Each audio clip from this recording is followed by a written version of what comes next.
Peux-tu te présenter en quelques mots et expliquer ton rôle de coordinateur de parcours? Je m'appelle Antoine Troel, je suis ergothérapeute à Ernée en Mayenne au sein du pôle santé du Nord-Ouest mayennais depuis 8 ans et je suis également coordinateur parcours depuis fin 2019 en charge du lien entre la ville et l'hôpital. Donc un travail en partenariat avec l'hôpital de proximité où il y a une petite particularité, c'est que le suivi médical est assuré par les médecins du pôle santé.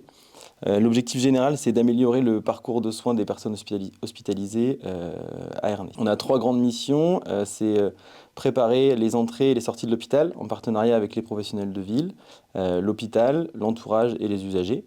D'essayer de maintenir la continuité de soins à la sortie de l'hôpital et enfin de faciliter les échanges entre la ville et l'hôpital. Pourquoi ce métier est-il essentiel aujourd'hui dans le lien entre ville et hôpital? Je pense qu'aujourd'hui, il y a un besoin d'interconnaissance qui est indispensable entre la ville et l'hôpital. Et du coup, le coordinateur parcours peut être cette interface de communication et être facilitateur de temps d'échange. Quels sont les principaux défis que tu rencontres au quotidien dans la coordination des parcours de soins? Donc les principaux défis, c'est premièrement les difficultés d'accès aux professionnels de santé dues à la démographie médicale et paramédicale sur le secteur, les difficultés d'accès aux services d'aide à domicile par le manque de ressources humaines également. Il peut y avoir également des difficultés de compréhension entre la ville et l'hôpital avec des différences de réalité, de temporalité euh, qui peuvent apporter un petit peu de complexité dans les situations. Euh, Par exemple, les prescriptions de sortie d'hospitalisation pour les infirmières libérales ne sont pas forcément adaptées à la cotation des infirmières libérales et du coup là ça peut amener un petit peu de difficulté. Et il y a aussi bien souvent la différence de point de vue sur l'autonomie du patient entre le patient et son entourage et les professionnels qui interviennent au domicile. On a souvent une différence de point de vue en termes d'autonomie et du coup en termes d'aide nécessaire au domicile. Et du coup là, il faut essayer de pouvoir concilier les deux regards pour envisager un retour à domicile serein. Peux-tu nous donner un exemple concret d'une situation où la coordination a vraiment fait la différence pour un patient? Je peux vous donner un exemple. Donc c'est pour poser le contexte, c'est un patient âgé qui vit à domicile dans un logement insalubre, qui est diabétique, qui a de nombreuses plaies, qui n'a pas d'entourage et on est en période hivernale. Donc il y a une hospitalisation qui se fait pour des chutes à domicile et un maintien à domicile compliqué dû à l'état du logement. Donc au moment de l'entrée, je suis sollicité par les cadres et l'assistante sociale pour savoir comment ça se passait à la maison.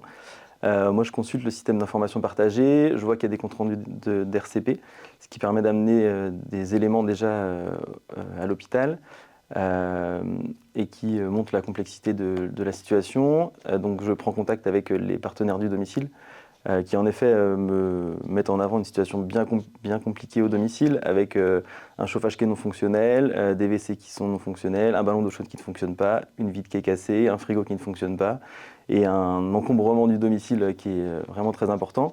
Et lors de ces échanges, les partenaires du domicile souhaitent absolument qu'il y ait des choses de mise en place pendant l'hospitalisation. Sinon, ils ne sont pas sûrs de revenir dans la situation pour la sortie de l'hospitalisation. Donc là, le fait d'apporter ces éléments-là à l'hôpital, ça permet d'anticiper beaucoup avec l'assistante sociale, les cadres et l'usager et le médecin.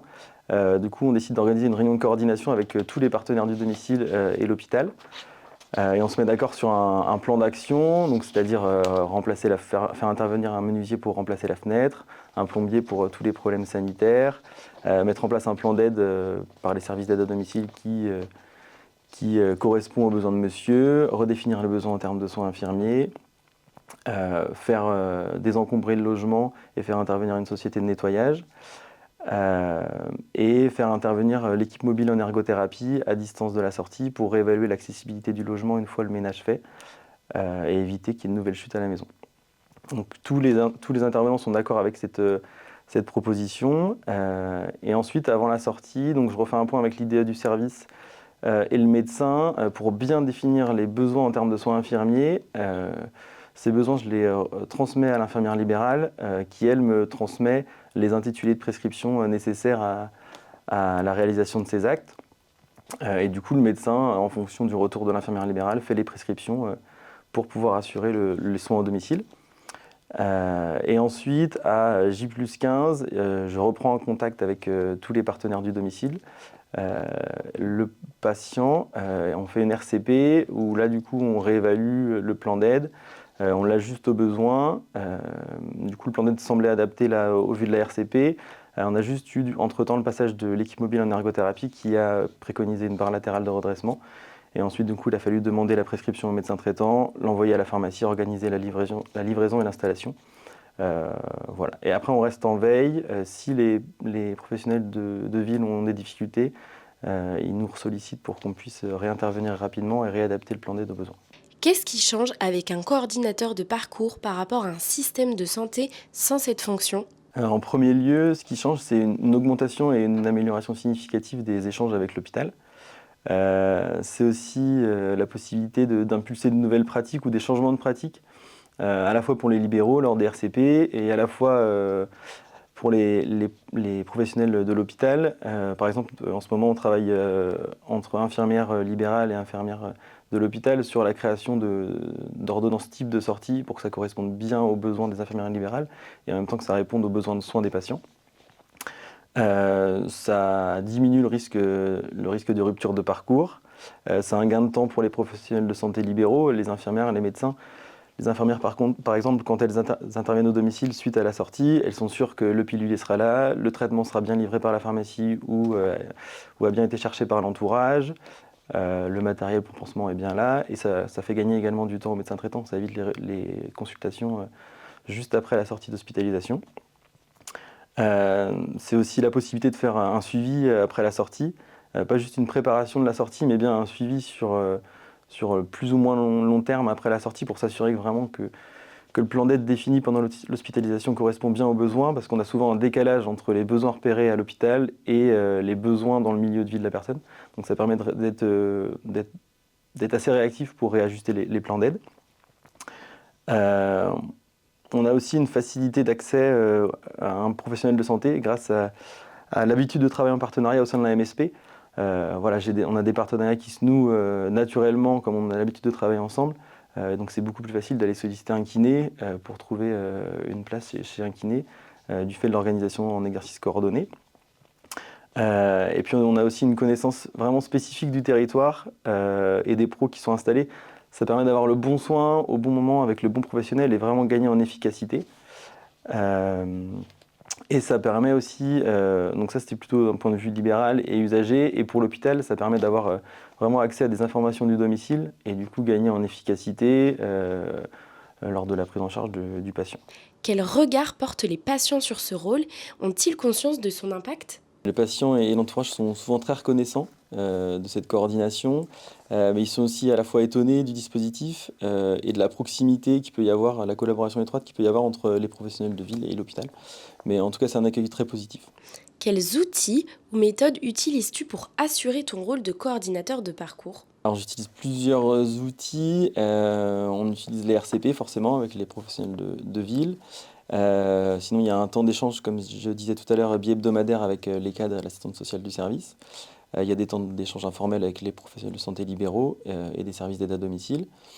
Des échanges téléphoniques, l'utilisation de la messagerie sécurisée ou celle du système d'information partagé, des échanges fréquents avec l'entourage et un questionnement des intervenants, comme je disais tout à l'heure, systématique. Donc dans le protocole initial, c'était dans le mois qui suivait l'hospitalisation, mais en réalité, c'est plus dans les 15 jours suivant l'hospitalisation pour s'assurer que tout va bien au domicile. Et ensuite, tous ces échanges sont tracés dans un logiciel de coordination parcours qui avait été développé pour la PTA mayonnaise et qui est utilisé par la plupart des pôles santé mayennais pour les situations de coordination parcours.